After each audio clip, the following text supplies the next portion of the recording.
Hi everyone, and welcome to this recording for the problems from chapter 41. There are quite a few problems in this chapter. The whole chapter is kind of long to record actually too, so I'm going to break them down into their own problems basically and put them in different sections.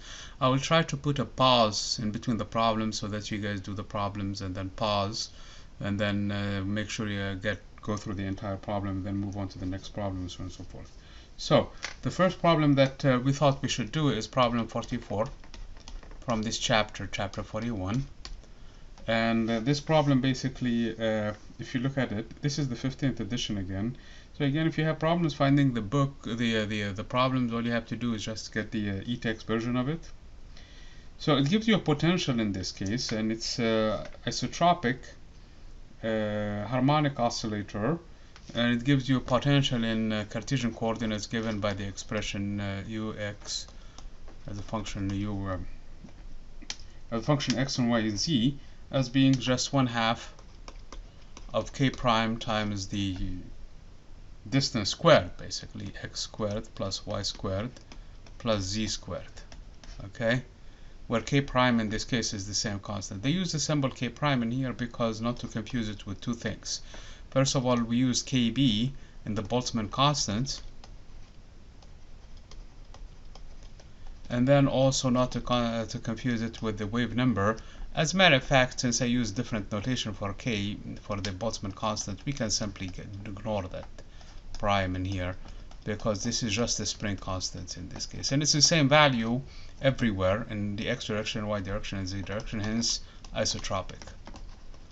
Okay, all directions are symmetrical.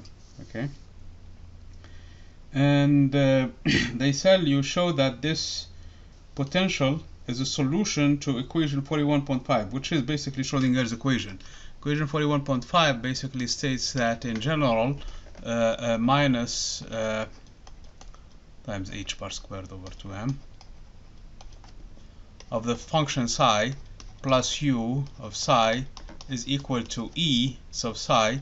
This is basically what the equation of 41.5. Mind you that it's kind of short, written a little bit differently than what the equation 41.5 is, because I use the del operator in here squared, which is a Laplacian. Anyway, show that for this potential, a solution to equation 41.5 is given by basically psi is, let me write it correctly the way that they wrote it, psi of nx in the x direction, psi ny in the y direction, and psi of nz in the z direction. Okay, we're going to do a separation of variables basically. In this expression, where psi nx of x is a solution to one-dimensional harmonic Schrödinger oscillator, Schrödinger's equation, with energy Enx equals to nx. This one, psi nx, is a solution to this equation basically, minus h bar over 2m times the derivative with respect to x of psi x of x plus 1/2 of k prime, let's write k in here, x squared sin x of x equals to enx psi, okay, nx, where enx is given by basically nx plus 1/2 of h bar omega, where omega is equal to square root of k over m, and their notation is square root of k prime over m. It doesn't matter. Okay. Okay. So that product must be a solution to this equation. So we really have to go back from these equations and combine them together and see if it makes sense. Okay. So what we're saying in here is that if I take this equation for x and take a similar equation for y and take a similar equation for z, it should be a solution also to this differential equation for the entire the actual potential in 3D basically. Okay. The function sin ny of y and the function sin nz of z are analogous one-dimensional wave equations for oscillations in the y and z directions. Find the energy associated with this function psi. Okay, so let's do that. So what this means really is the following. What this really means is the following, that there is also another one, which is sine ny first, is a solution to this equation, minus h bar over 2m times the derivative with respect to y of sine ny of y plus 1/2 of k prime of y squared sine ny of y equals to en y of psi of ny, basically. And there is another one, okay, where the energy in this case is not equal to this number, but instead of nx we have an ny, and the omega is the same. Same thing in here. C on nz is a solution of negative h bar squared. Sometimes you hear me say c, sometimes you hear me say psi. It's the same thing. It's this Greek symbol, okay? dz squared of sine z of z plus 1/2 of k z squared of psi n z of z is equal to en of z psi n of z.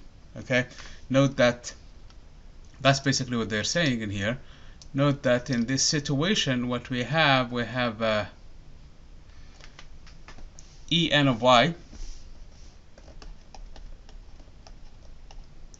is equal to ny, which is an integer by the way, plus 1/2 of h bar omega, and enz is equal to nz, which is another integer, plus 1/2 times h bar omega. Okay, so good.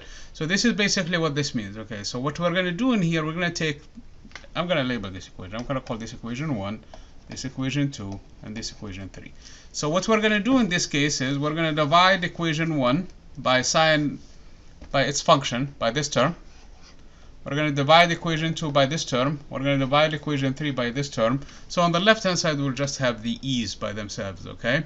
And on the right hand side we will have 1 over psi nx in here, and in here we will have nothing, basically.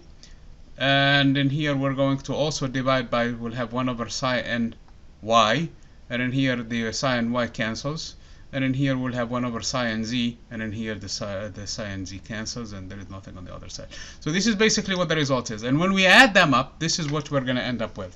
We're going to end up with minus h bar squared over 2m, open parentheses, 1 over psi nx, the derivative of psi nx with respect to x, plus, so I'm factoring already negative h bar squared over 2m, which is the same particle in this case, in this potential, 1 over psi ny, the derivative of psi ny with respect to y, plus, again, 1 over psi nz. We're doing reverse, basically, engineering of the actual operation of splitting the function, so we're recombining it, if you wish, plus, okay, so this term now does not have psi in it, this one does not have psi in it, and the other term does not have psi in it. The only thing that is common is 1/2 kx, k times x squared plus y squared plus z squared, which is actually u itself, okay? So we will have plus u of x and y and z. So I already did that operation. If you're not paying attention, I took the 1/2 of k. I know I probably sometimes use k prime and sometimes I use k. So this is 1/2 of k prime, this is 1/2 of k prime, and this is also 1/2 of k prime, if we stick to the same notation as the book.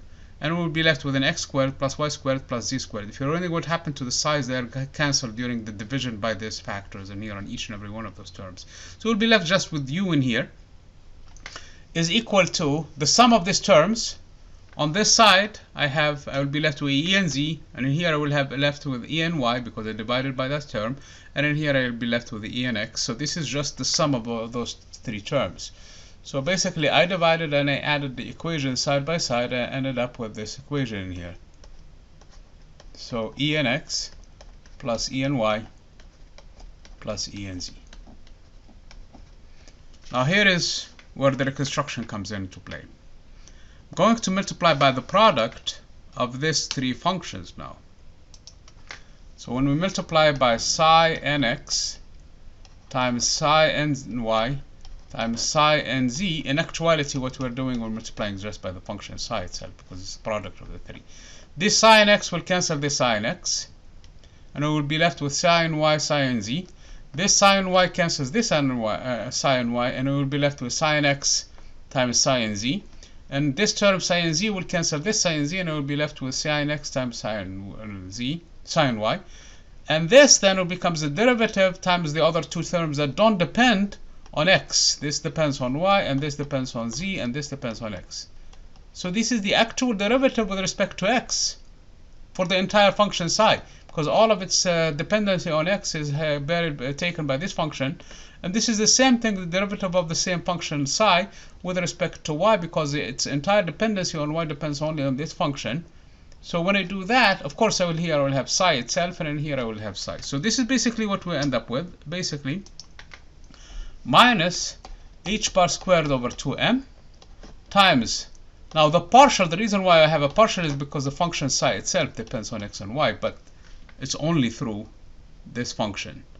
So when I multiply by psi, this one cancels, but I'm left now with its derivative. So it's derivative of everything with respect to x, because that's where the dependency on x is.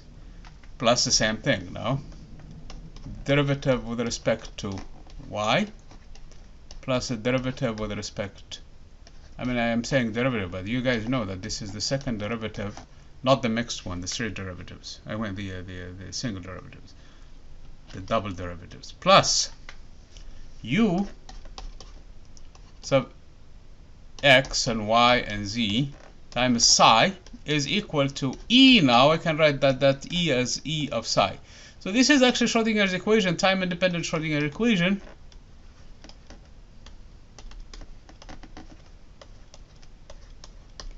That this equation satisfies. Okay, so indeed it's a solution to the entire equation, provided that E then is equal to EX plus EY plus EZ. And that's all we're supposed to show that. Okay, so that's part A.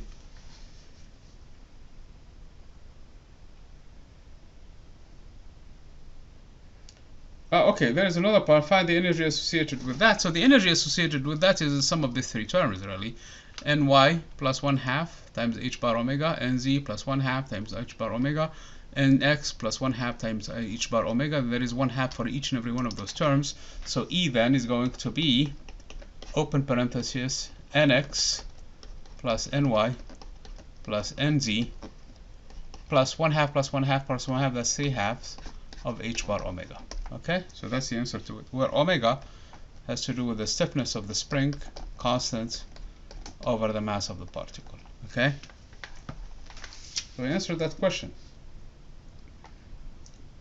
B, from your results in part A, what are the ground state level and the first excited state level? Okay, so the ground state level, of course, now this is a harmonic oscillator and can be equal to 0, because then the ground state is not 0. And so E sub 0, 0. So this depends on the indices Nx, Ny, and Nz. So this is now quantized energy. That's why I'm writing it in this form. And it's equal to 0 plus 0 plus 0 plus 3/2 of h bar omega. So the ground state is basically 3 h bar omega over 2. Okay? Now they said also to find the first excited state. The first excited state, now I can put Nx equals to 1, and in this case Ny and Nz both equal to 0, or Ny equals to 1, and both in this case Nx and Nz equal to 0, or Nz equal to 1, and in this case Nx and Ny equals to 0. Obviously, these are three states whose energy levels are E100, which is the same thing as E010, which is the same thing as 001, which is in this case 1 plus 3/2, that's what, 5/2 of h bar omega. Okay? So it seems like the difference between these two energy levels is just 1 h bar omega, just like a single harmonic oscillator, as if it's a one-dimensional harmonic oscillator, which was also 1 h bar omega. But the thing in here is that this state is actually degenerate state, because you have 3 degenerate energy level, I should say, because you have 3 states corresponding to it, 3 quantum states corresponding to the same energy. Show that there is only one state of quantum number nx and z for the ground state, but 3 states for the first excited. Of course, these are the 3 ground states. There are 3 of them. And for the ground state, there is only one combination for it. So this is 1 ground state for the ground energy.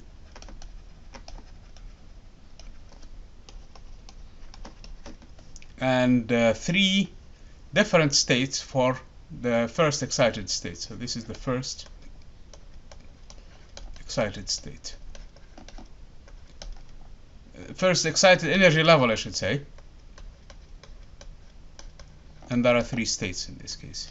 So again, as in the case of the hydrogen atom, if we really want to break this thing, we have to come up with some sort of a breaking of that symmetry. For example, if the spring constant is not isotropic, then we probably will have a different value in here, and then we lift the degeneracy.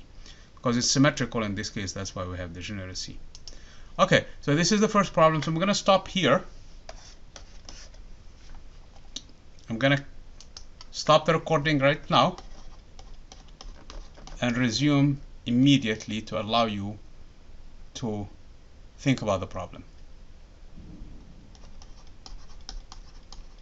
Okay.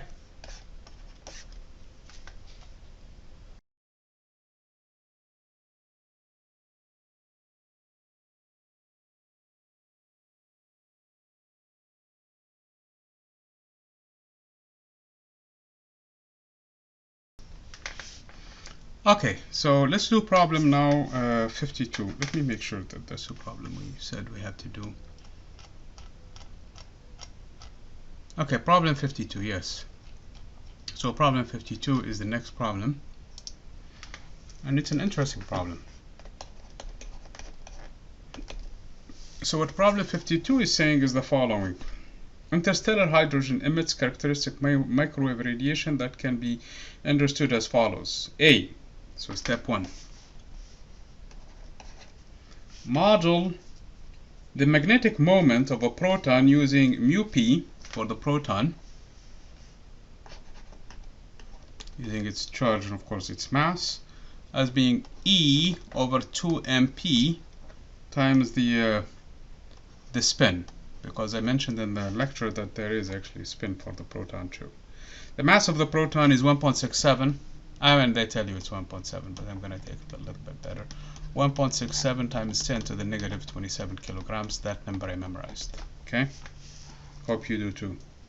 And the spin then for the proton then too is equal to 1/2 of h bar.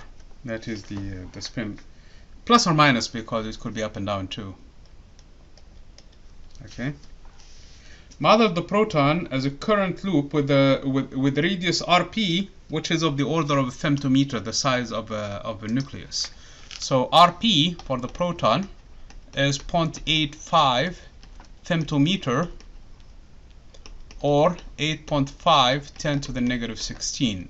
I mean, femto is 10 to the negative 15, but there is a point in here, so that makes 10 to the negative 16 meters. Okay. What current could produce the expected magnetic moment from this one in here? So basically what we are saying in here is that this is a current going through a loop of this radius. Okay, so its magnetic moment then in this case must be, the dipole moment that is going to be actually equal to the current times the area squared, which is pi rp squared, and this must correspond to that of the proton, of course, which is E over 2mp. So this is what we're thinking, basically, this model could give us. So what current could do that? So I, of course, solution to this equation is going to be, this is mu p, by the way, is going to be E times sz divided by 2 MP times the pi times RP squared. Plug in all the numbers now, that's it. It's 1.6 times 10 to the negative 19 times, oh, SZ is in magnitude, it's h bar over 2, and h bar is 6.626, 10 to the negative 24, divided by, okay, we have a 2 from this guy, from the SZ. First of all, let's write this stuff in here first. 2 times MP, 1.7, 10 to the negative 27, times pi times 8.5, 10 to the negative 16 squared, that's the radius squared, times, of course, we have a 2 in here, and we have a 2 pi, so it's 4 pi, basically. Okay, so let's plug this stuff into a calculator. I think I have a calculator going on. And I need to move this thing out of the way so that I'm going to put it in the other screen so that they can do the calculation. Okay, so what I have in here 1.602 oops, not E, times 10 to the negative 19 times 6.626. I just want to make sure that I'm not forgetting a term in that, because it matters a lot, because this number, they can swing from one side to the other, divided by 2 times the mass of the proton. I'm writing 1.67, 10 to the negative 27, and you have to be very careful with these powers too, times pi, and I know there is another pi on the other side, times open parentheses 8.5, 10 to the negative 16, the whole thing squared, that's radius squared, and times 4 pi. Close the parentheses. And now, if everything is correct, let me move this one back to this side. And if everything is correct, we should get the current now. The current, according to this calculator, is 1114 amps. How many sig figs in this problem? They're keeping just 2 sig figs because the mass of the proton, they took it 1.7, and the RP, they took it 0.85, so basically they're dealing only with 2 sig figs. So the correct answer is 1100 basically amps. That's a lot of current. So the current I is 1100 amps. Tremendous amount of current for the proton to basically produce that same effect, that same magnetic field, magnetic moment, dipole moment. So part B, the magnetic field at distance x from the axis of a current loop is given by equation 28.15. If you remember from Ampere's law, Newton-Savart law, basically, if you guys remember, we have a current that produces a magnetic field, and we use a right-hand rule, and we project it only in the direction that has significant field, because the other directions cancel, because we will have a cone, and at the end we have an expression 28.15. Let me look at the expression 28.15 from this book in here. That's chapter 30, chapter 28, and equation 28. Actually, 28.15 is actually in the summary also. It's on page 942 in the book. So we're doing part B now. So we want to find the magnetic field that is produced by this current. So B, so this is the loop basically. This is the electron doing that. And at a distance x from it, in that book they use the radius A. In lecture usually I use R. Okay. So the magnetic field in this case that survives all of these cancellations, because this one will cancel with that one, and at the end you will only have the component in the x direction that survives, and that is its value. It's given by mu naught. Mu naught is a permeability of the vacuum, okay, times I times the radius squared, in this case, this radius of basically the 10 to the negative 16 in here, okay, that is the one that comes into equation, divided by, oh, I should use probably the symbol. They use RP in here. I know the formula has a different value for it. They have a different representation for it.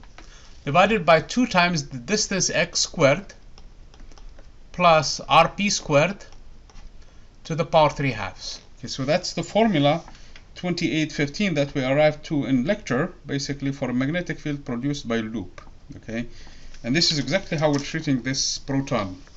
Now, permeability, or the vacuum, if you guys remember from physics 2, electricity and magnetism, of 4 pi times 10 to the negative 7 SI. Okay, put the in SI. The current, we found it to be 1100 amperes, and RP is 8.5 times 10 to the negative 16. We need the distance, and the distance x is almost half an angstrom.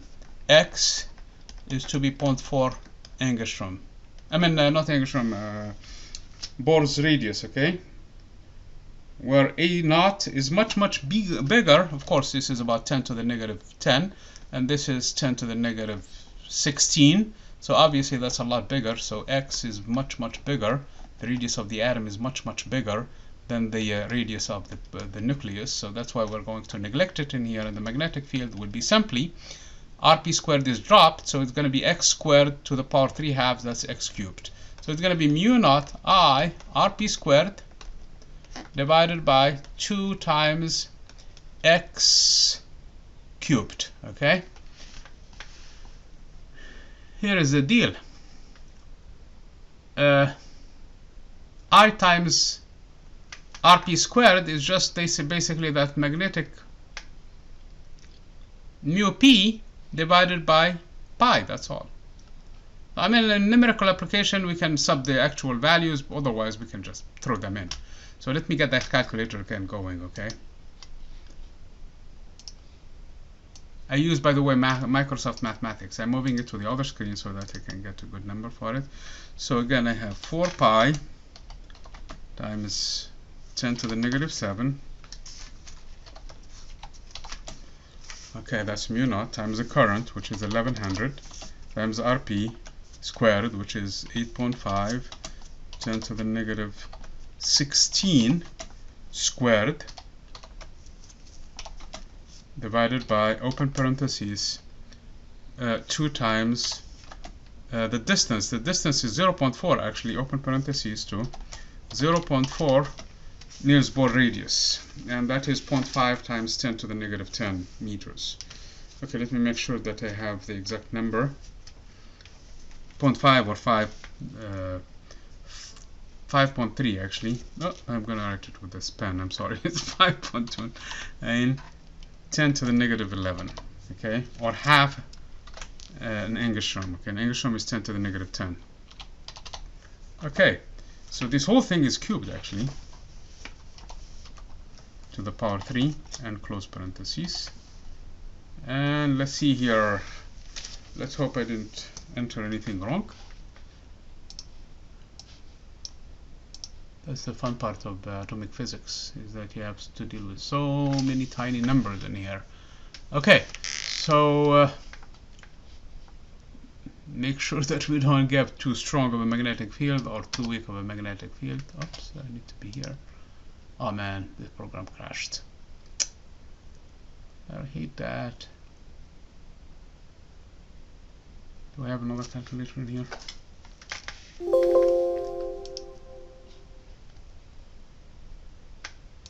Something has crashed. I don't know what it is. I don't know if the recording is still going. It's giving me 0.0527 Tesla.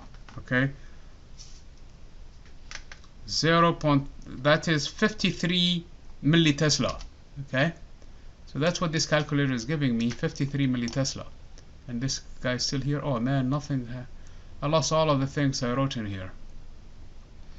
So hopefully you guys have had it in this case in here, because okay, so that's part B again. So that's actually the one that crashed is actually, oh man, it's here still. What's going on with this computer now? Okay, so the value of B, when you sub all the values in here, 4 pi 10 to the negative 7, that's permeability, times the current, which is 1100, times RP, 8.5 10 to the negative 16 squared, divided by 2 times 0.4 times 5.3, 5.29 to be more specific, 10 to the negative 11 cubed. I'm sorry, the whole thing is cubed. Okay, and did I cube everything or forgot to cube everything in here? Let me look on that. Yeah, the whole thing is cubed. Okay, not just the 5.29 10 to the negative, including 0.4. That's important. It makes, oh, okay, so when you do this, you'll find the magnetic field that is 53 millitesla. Is 53 millitesla strong field? Absolutely, because this is about what, 530 Gauss? It's by 530 Gauss. Just to give you an idea, the Earth magnetic field is about a Gauss. Okay, so this is a super strong magnetic field.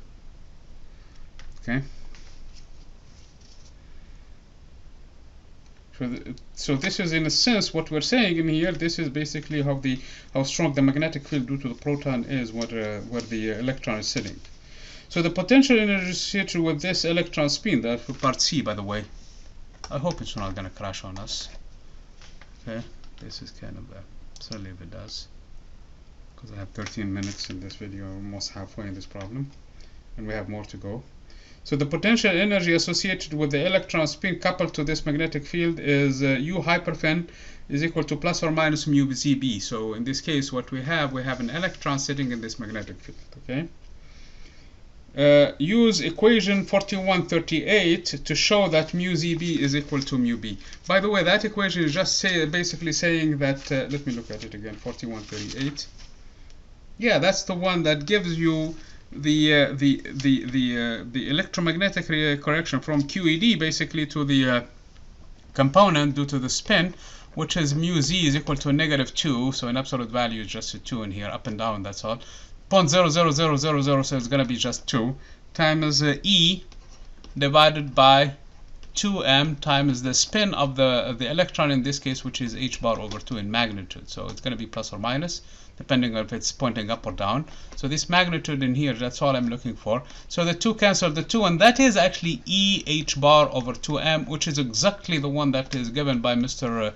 Niels Bohr. So this is actually the magneton of the Bohr Magneton that I talked to about, and we gave its value both in electron volt and also in joules. Okay, 9.3 times 10 to the negative 24 joules, or per Tesla, or what is it, 5.9 or 5.8 10 to the negative 5 electron volts. So we have its value both in that, and that's what we're supposed to show. So it's mu B, where B is the Bohr Magneton. The sign depends on whether the electron spin is aligned or anti-aligned to that of the proton. Estimate the magnitude of the energy. So in this case, the energy is going to be just this magnetic field times this Bohr Magneton. So U, the energy due to this interaction, the interaction between the proton and the electron, is going to be, and this is even in the absence of an actual magnetic field, because this magnetic field is produced by the electron. So it's going to be mu B times B. And if we plug in the numbers in here, we have a mu B, which is 9.3 times 10 to the negative 24 joules per Tesla,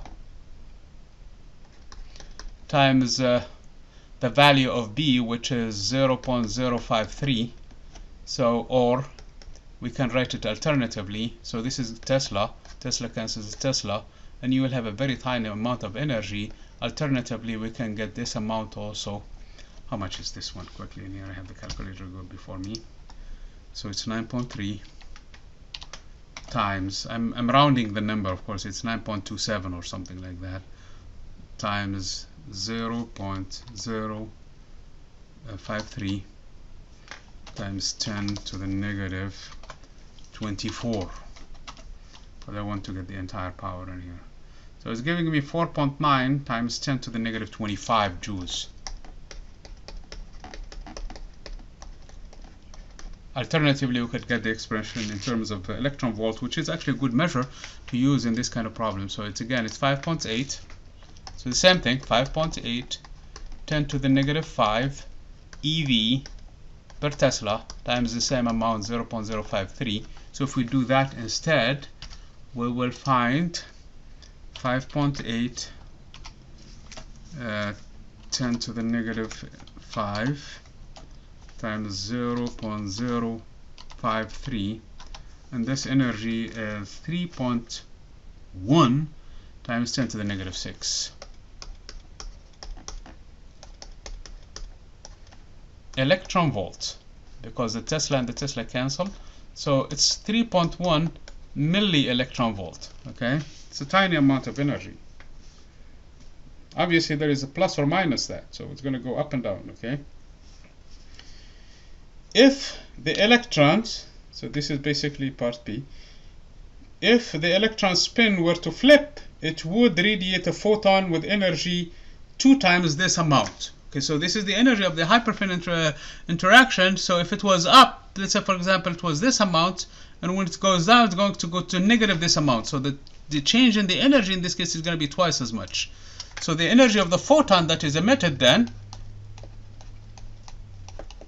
must be equal to 6.2 times or milli electron volt. Okay, or the other number of 10 times or 9.8 times 10 to the negative 25, okay, joules, whichever number you like. Okay, what would be the wavelength of such a photon? So for that we need to express it in terms of hc over lambda. So the wavelength in this case is going to be the energy of the photon divided by hc. I'm going to use the this number because I know the value of h in SI, so it's going to be 4.9 times 2, that's 9.8 times 10 to the negative 25 joules divided by, so it's twice as much, so that's why I multiply that number by 2, divided by h, which is 6.626 10 to the negative 34 times 3 times 10 to the positive 8.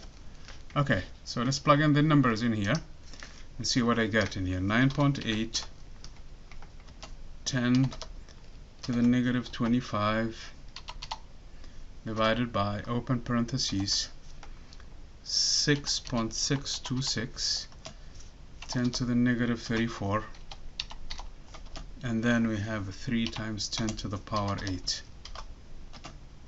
Oops, I forgot the power 8. Okay, let's see here what we get. 4.9 meters. Does this make sense? It's too long.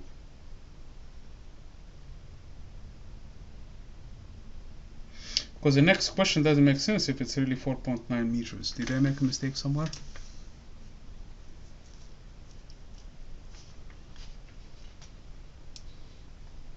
Getting the wrong answer. I'm getting 4.9 meters. Because the next question, 300 meters. 300 million meters per second.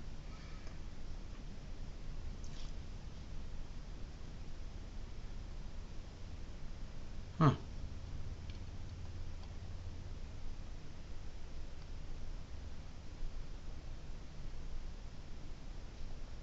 So I have to multiply this number by 2.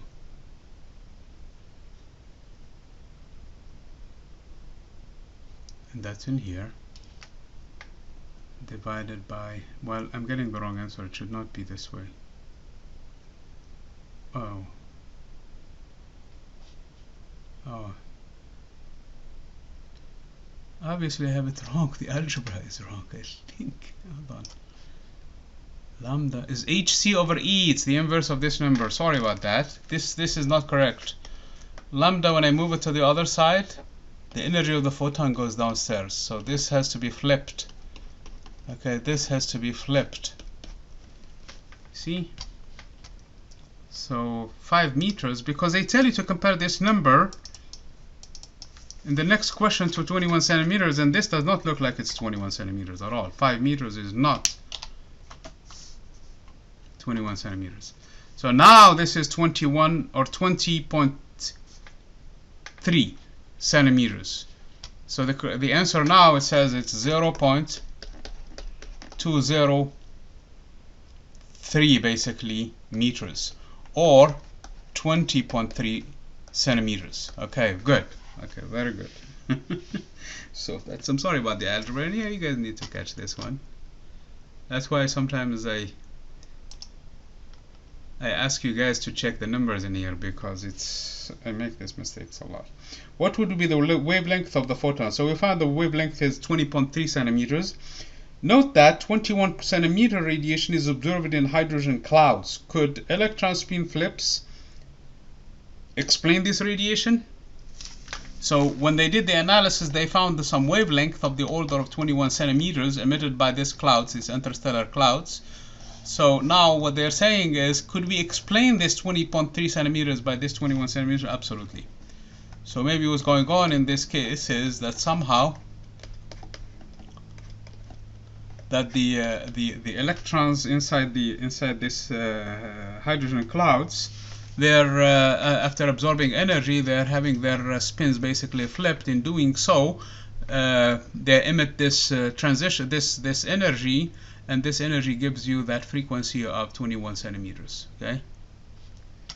Okay, so again, don't take these numbers to, I mean, if the clouds are nearby, yes, they have to be very, very close by. If the clouds are very far away, then you probably have to account for the fact that the wavelengths usually tend to extend if the clouds are moving away, or if they are in motion anyway. So I'm going to stop the recording now, just to pause for the next problem, so that you guys go through this and make sure you catch the mistake that I did, and hopefully go to the next problem.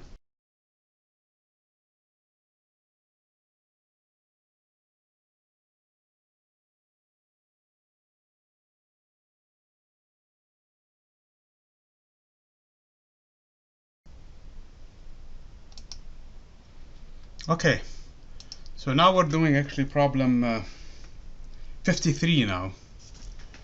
Problem 53 is a kind of a long problem, a little bit, so let's see how we're going to do that. Okay, it has to do with the hyperfin structure of the atom. So this is what they say: the hydrogen spectrum includes 4 visible lines. Of this, the blue line corresponds to a wavelength, basically transition between n equals to 5 shell and to the n equals to 2 shell.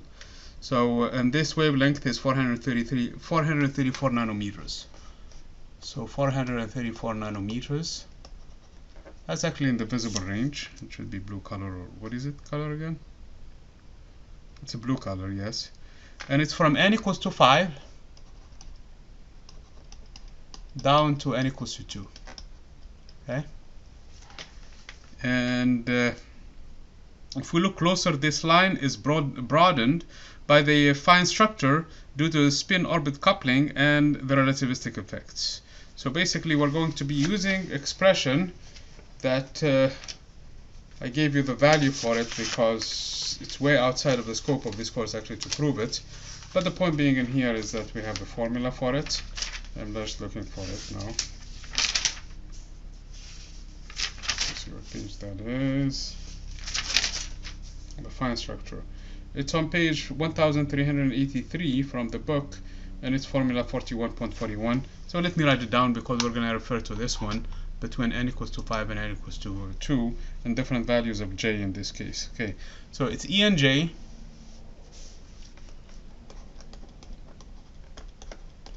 is given by negative 13.6 electron volt divided by n squared times open parenthesis 1. That's the first term was actually Bohr's model, and actually even with the first version of quantum mechanics, divided by n squared times excuse me, n over j plus 1/2 minus 3/4, close the parentheses and close the big parentheses. Note that alpha in here, the way I'm taking alpha, at least when I remember it, is 1 over 137. End of the story. Alpha is 1 over 137. What's the unit for it? No units. Dimensionless number.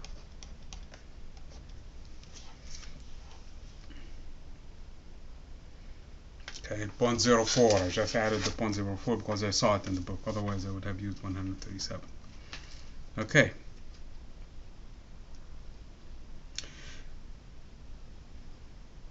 How many different sets of L and J quantum numbers are there for the n equal to 5 shell and for the n equal to 2 shell? Okay.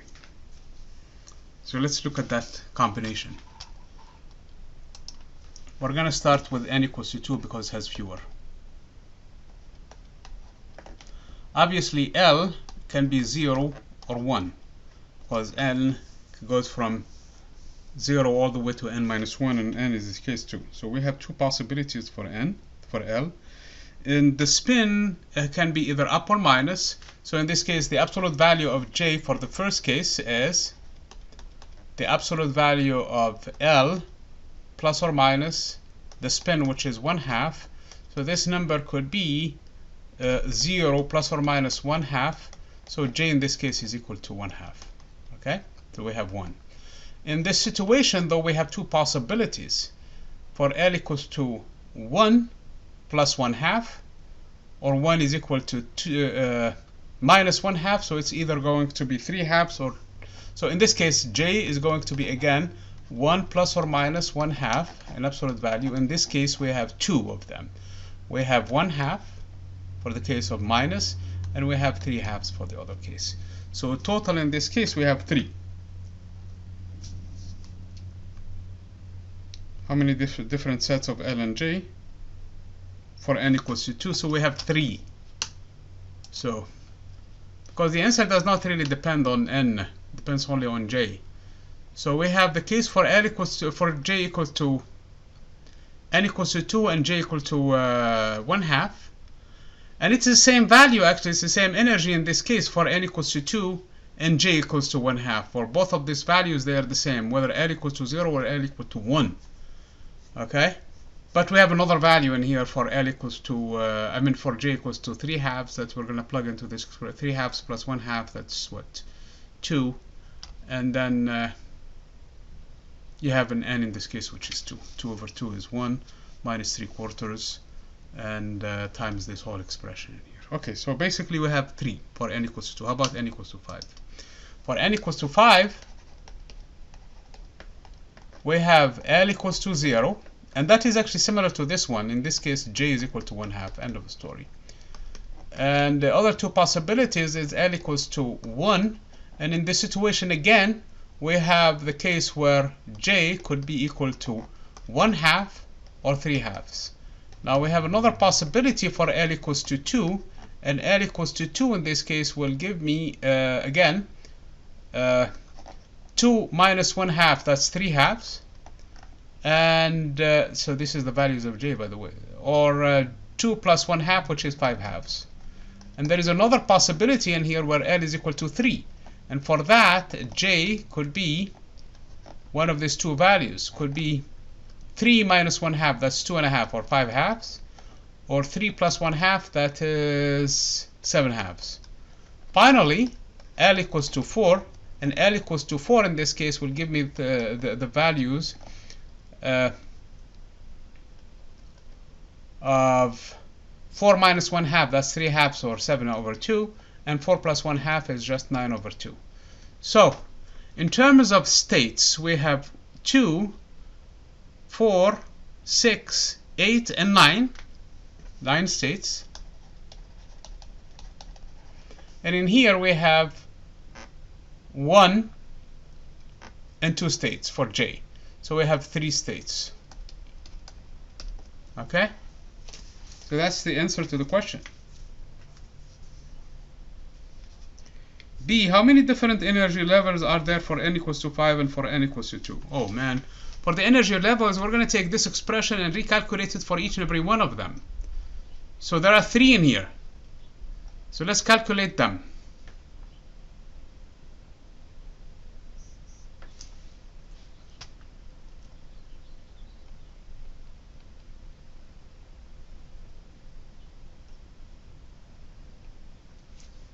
So actually what we're going to do in this case, instead of calculating En, basically E2 1/2, and then E2 1/2 for the other one, which is going to be the same value, and then E2 3/2, we're going to just calculate the difference of that between it and the energy and see how much it is. Because look, the actual energy is just E2, which is this big number, and this number is a very tiny number because you have 1/100 squared, so it's going to be very small divided by n squared, which is 4, so it's going to be a very tiny correction.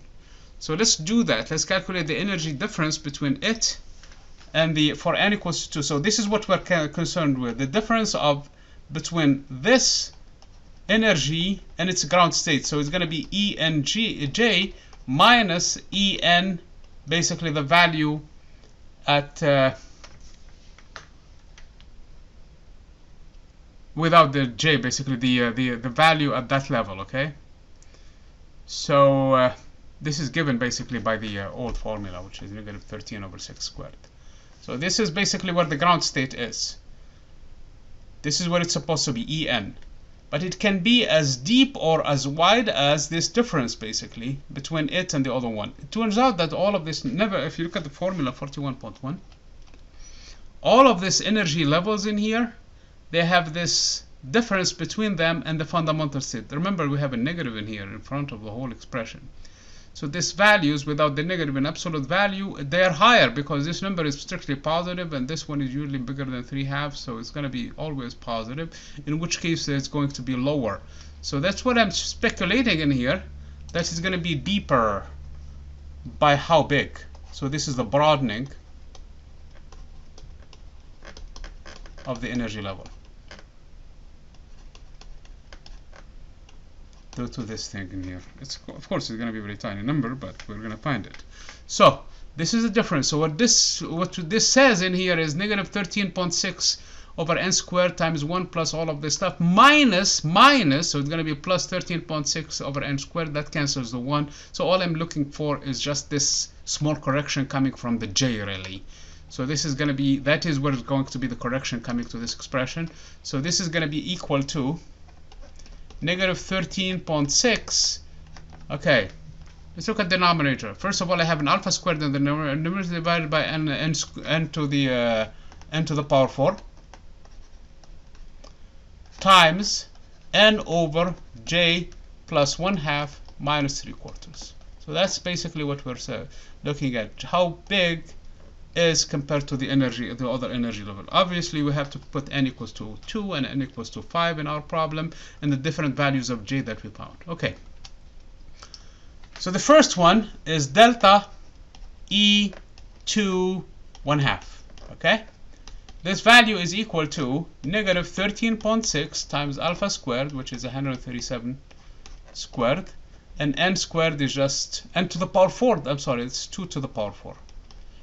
And times 2 over j is 1/2. So 1/2 plus 1/2 is 1 minus 3/4. Okay, so if I sub the values in here, this is an electron volt, by the way, in EV. So if I sub the value in here with my calculator, so this is what's going to give me negative, I'm going to put the negative later on, 13.6 divided by, open parentheses, 2 to the power 4, which is about 16, okay, times 137 squared, open parentheses, I'm in close parentheses, and then times, open and close parentheses, just to make sure I don't forget anything, 2 minus 3/4. 2 minus, it's 1 1/4, okay, 3/4, okay.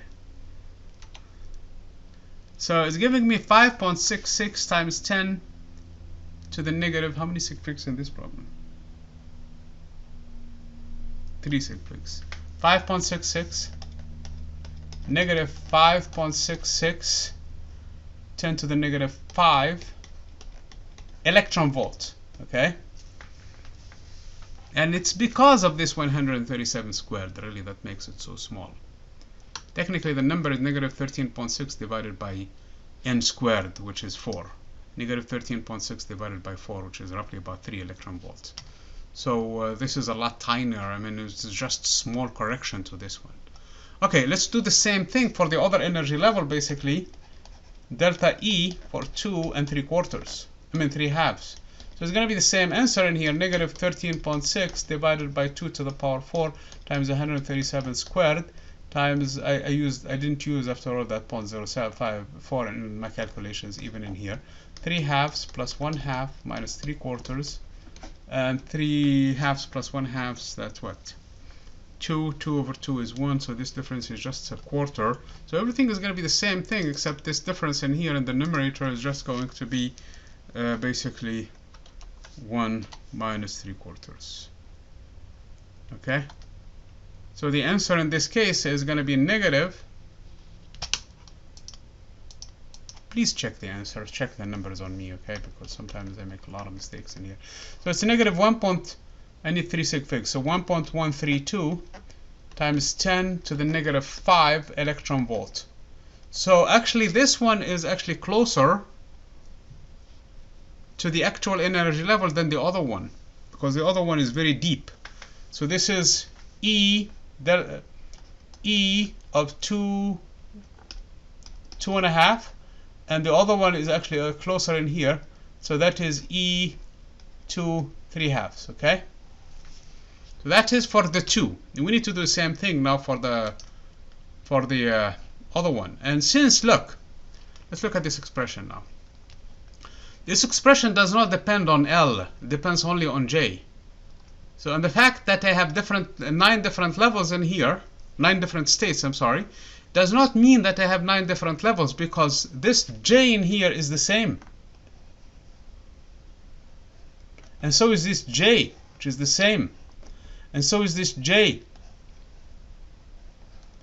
And so is this J. So in actuality, because L does not enter the formula, only J.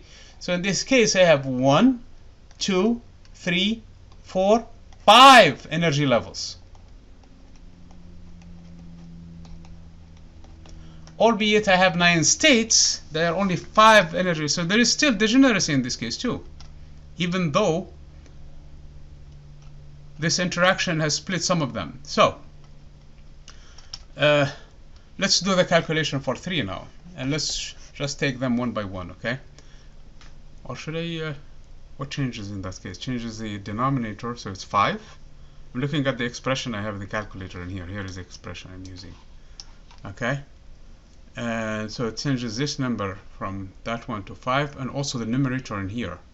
The numerator will not be 2, actually. What is the formula that yeah, it's this one.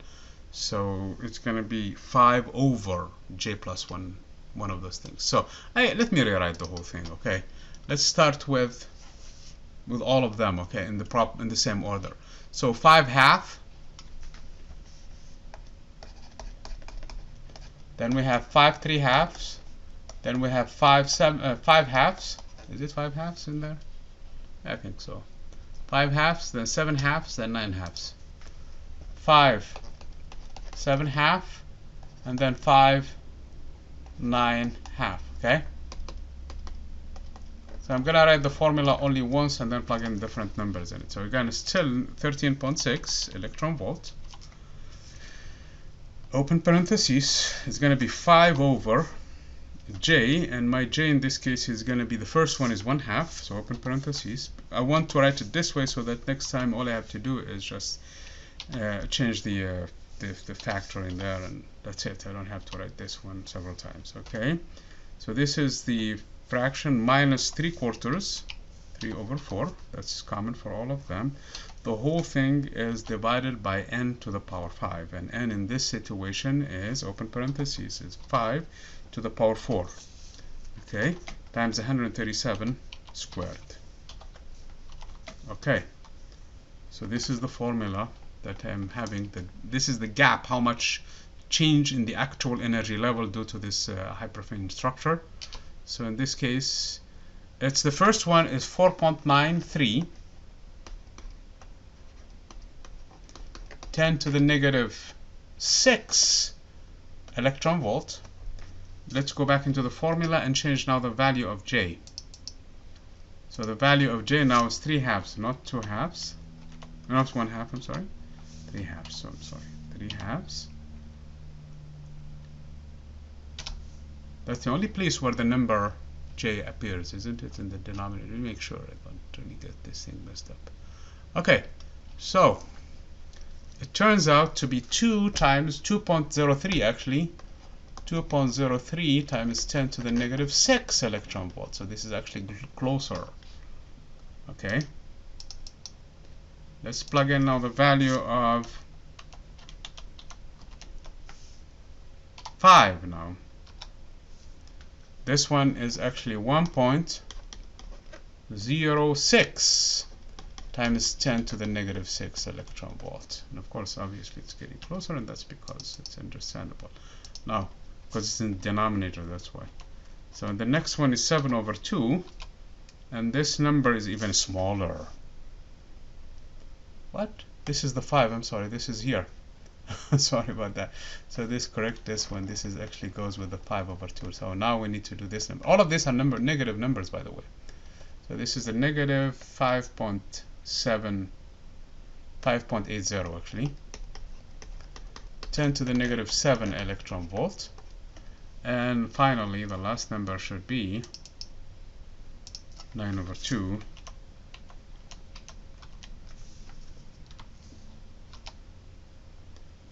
2.90 again, negative 2.90, 10 to the negative 7 electron volts. So those are the different energy levels and how much they are. Okay.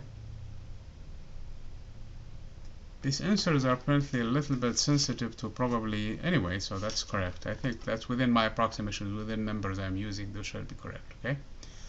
That is typical, okay? So this is actually the closest one because it's the smallest value, and they are all negative. That means the energy level went down actually because of this interaction, okay? So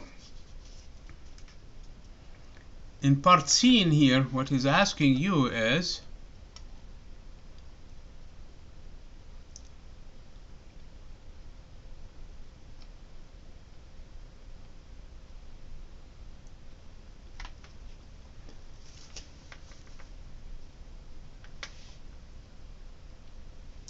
part C. In a transition that emits a photon, the quantum number L must change by either plus or minus L equal to 1. So we have to be careful now. We have to make sure that the transitions are allowed by the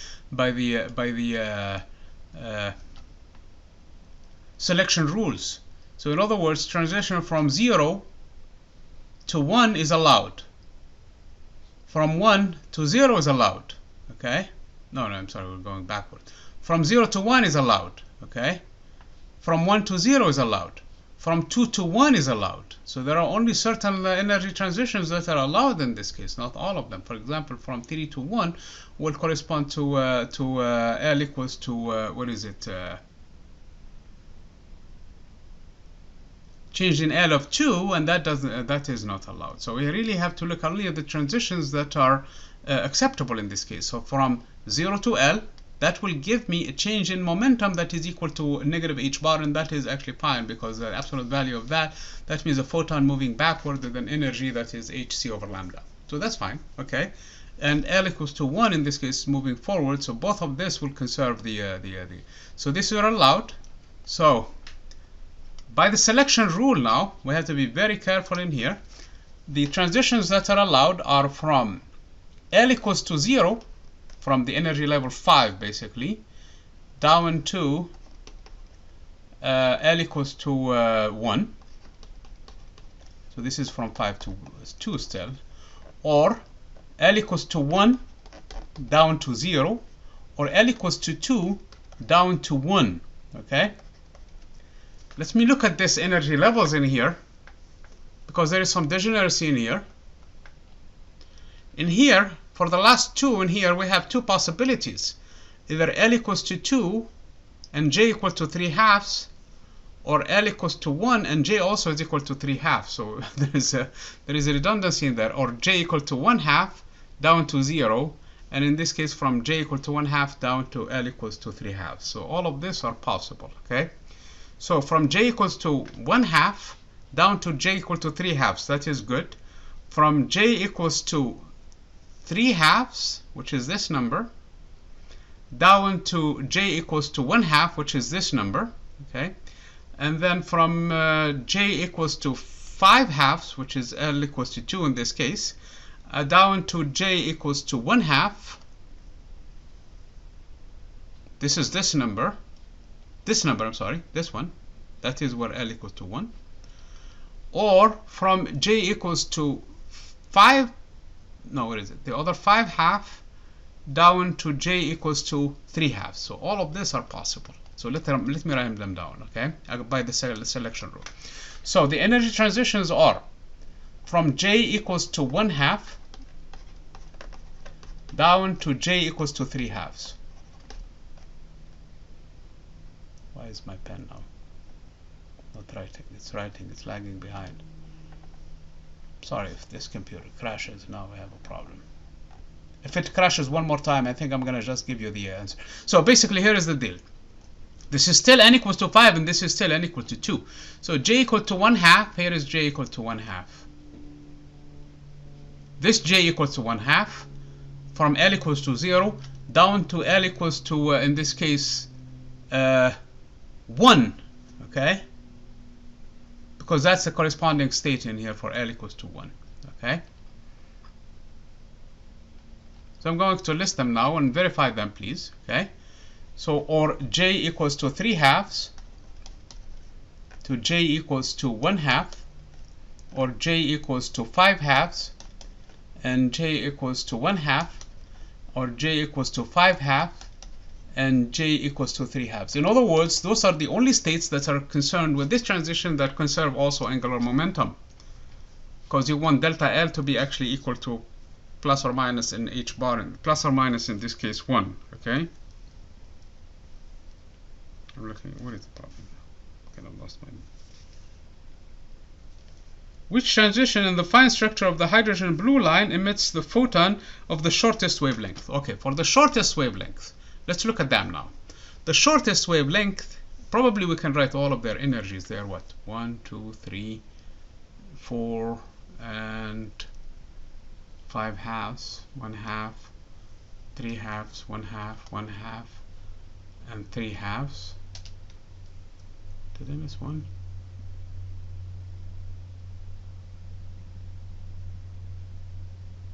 Yeah, those are the only 4. Okay, that conserve. Okay, so let's find the energies now that correspond to each and every one of them and see what's going on. Okay, obviously the longest is going to be between the longest energy. Let's look at the energy levels again. So this is E2. This is where E5 is. With this hyperfine structure, we went down. With this one, we went down too. Okay. So where we are closer in here, so the closest we have in here to the furthest we have in here, that should give me the longest wavelength. I mean the shortest wavelength, because this is the highest energy gap. So this should give me lambda shortest. Okay, the difference between the longest in here and the shortest in here. So this is the smallest gap in energy.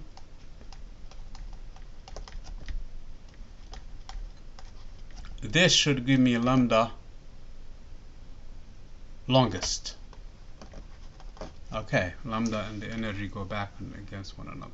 If we do the calculation on all of these 3 levels, basically, we can find them. Okay, don't calculate anything outside of this scope. Okay, just focus on these energies that correspond to these transitions that are allowed by the selection rule. If you do that, you already have E5 plus this amount for each and every one of these amounts, and you have E2 plus every amount in there too. Okay, what are the other 2 values that I calculated? So you have the E2 in here. There are 2 values in here. This is the one and this is the other one. And the shortest in this case is going to be, or the furthest and down is this one. Okay, that's the bigger value of the 2. And the closer one to them in this range in here, it's the 5/2 down to 3/2, or 5/2 down to 1/2. Okay, so 5/2 down to 1/2. This is the 5/2 down to 1/2, which is this amount. Okay, and so that looks like it's the closest to the 5 and the furthest to the other one. So this should be the longest wavelength. I'm sorry, the shortest wavelength, because the energy is highest in this case. Okay, so I have to do is find the difference between this one plus, of course, E5, and So we need to find E5 minus E2 first.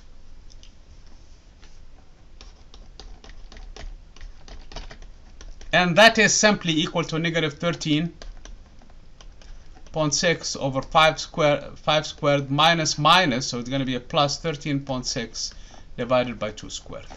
So this number first, we need to find it between the actual energies and then add the correction to it, the difference between the other two numbers. Okay, that's all. Okay, so that's how this one is proceeding. I know this problem is getting longer, so here is the deal. Okay, I mean the solution is actually getting longer, but here is the deal.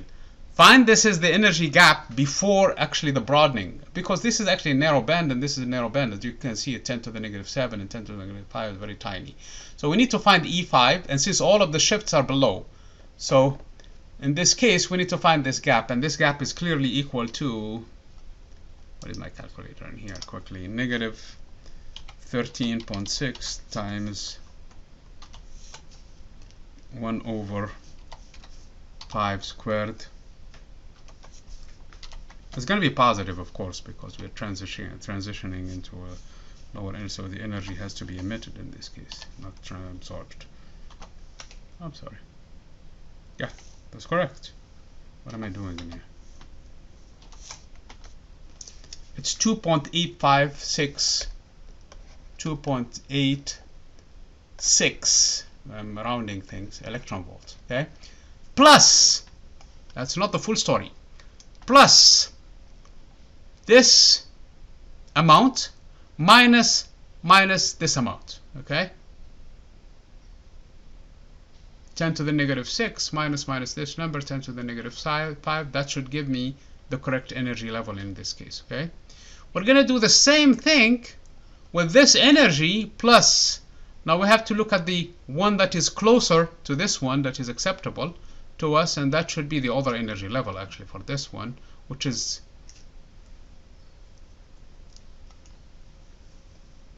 this one. No, the 5.5 is too far.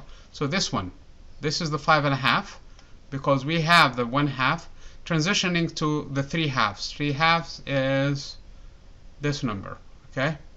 So again, we're going to find that difference in here, 10 to the negative 6 minus this number. So it's going to be, actually, one of them is going to be slightly more and one of them is going to be slightly less.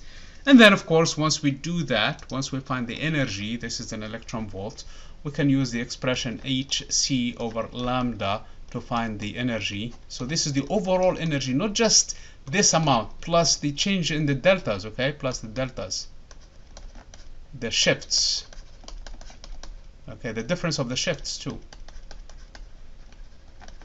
okay? And from here, we're going to find the expression for lambda. Let's not make the same mistake I made earlier with the other problem.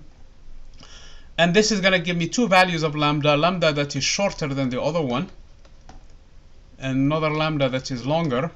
And that is give me actually how much the broadening of the wavelength. Okay, the difference between them gives me the actual broadening and how much broadening in the actual wavelength for the 434 nanometers. Basically, it's going to be a small correction to it. And if we do the calculations, we should be able to find it. Now, we need to use either, because these numbers are in electron volts, so don't forget to multiply them by 10 to the 1.6, 10 to the negative 24 if you're going to use the value of CH and C in the SI, okay, and find it in meters.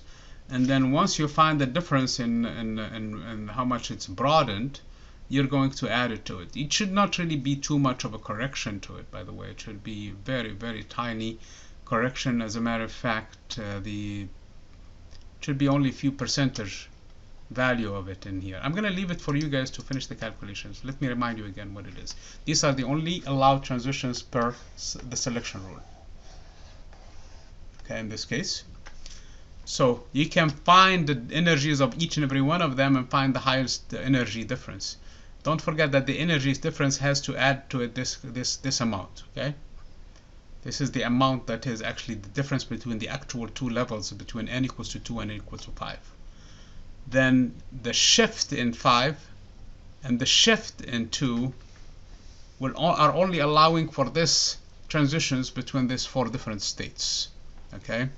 So you have the calculated values in here. All you have to do is find these differences. Once you do that, you're going to find the two different energies. You plug them into this formula, you'll find the wavelength, and you find how much the 484 nanometer basically has changed. It should be within 1 nanometer or 2 nanometers at most, okay? And that is, for a sensitive enough equipment, you can find that one. Okay, this problem solving session is getting a little longer, so this is what I'm going to do. So we still have, let me just look at the other problems. Problem 4, if I can find it.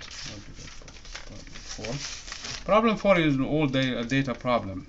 So while working in a magnetic lab, you conduct an experiment with a hydrogen atom in the n equal to 1 state is in the magnetic field of B equal to magnetic field B. Okay, a photon of wavelength lambda in air is absorbed and in a transition from ms equals to -1/2 to ms equals to +1/2 state.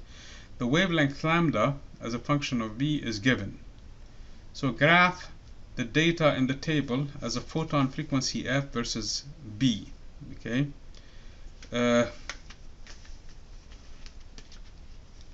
where f is equal to c over lambda. So basically now we have the decoupling due to the let me again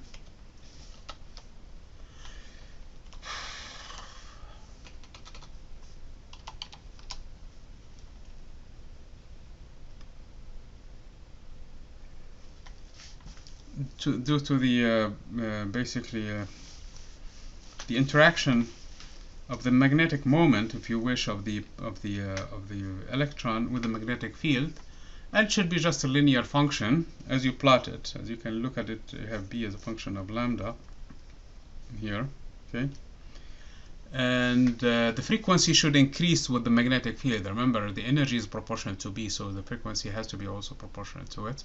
So the wavelength is actually inversely proportional with it. So you plot it, and based on the information, you're going to find basically what mu z over sz, and you're going to verify basically the magneton in this case, and the relationship that we have in lecture, basically the fact that the particle now actually has a spin 1/2 particle, and you're going to find the so-called gyromagnetic ratio in this case, which is just the mu z over the spin in this case, and that is the factor that we have found in class to be 2.029 or something like that. So you're going to prove that relationship, okay? So with this experiment, you're just plotting the data, looking at the slope. Once you find the slope, it should be a linear function. Once you find the slope, you're going to compare that to E over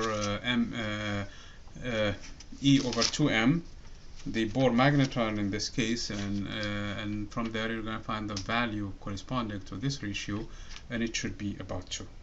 Okay, so this is problem, the fourth problem, and this is problem 63. Problem 63. Okay, the next problem is problem 60.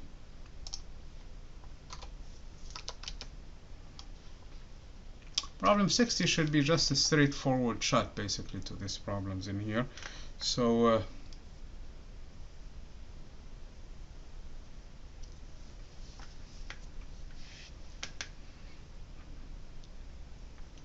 so this is what the problem 60 is saying. A lithium atom has 3 electrons, and the 2s1/2 a ground state electron configuration is basically 1s2 2s.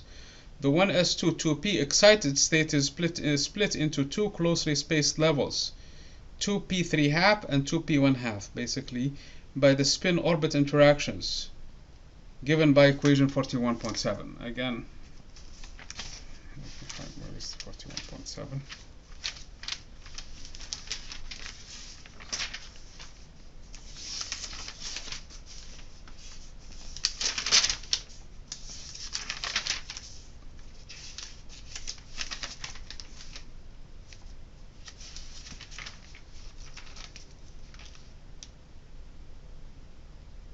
Oh, example 41.7. I'm sorry.